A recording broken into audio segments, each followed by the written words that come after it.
I've been working with a client for a while now, and the results from the work are flatlining.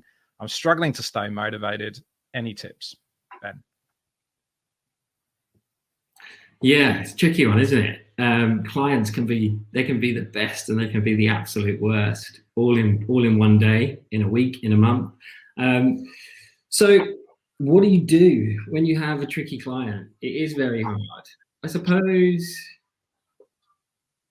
it's kind of similar to what we talked about earlier, about how you decide to respond to something, how you view how they're being potentially critical or negative about something. Do you take it, just sort of get into a kind of negative spin of like, how am I ever going to get past this? I just want to give up, which is a very natural thing to do, right?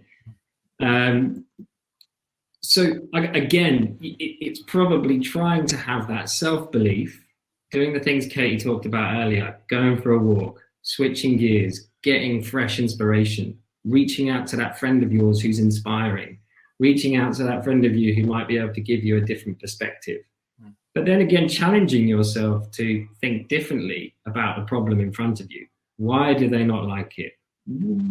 What are their drivers? It's really good to put yourself in their shoes. What's driving them to not like what you're giving them? What are they trying to get to? Who are they answering up to?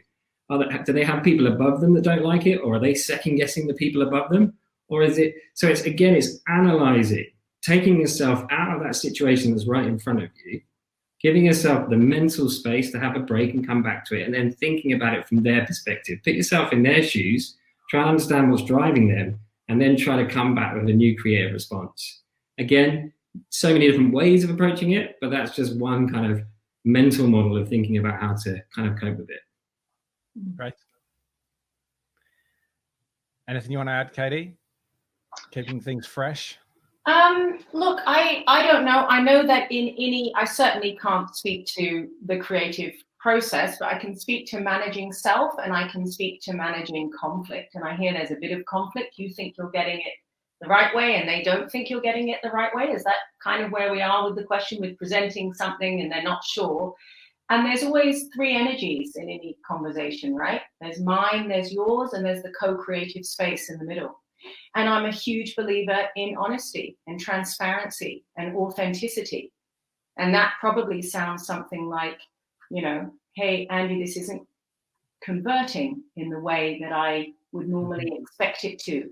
What's here for you?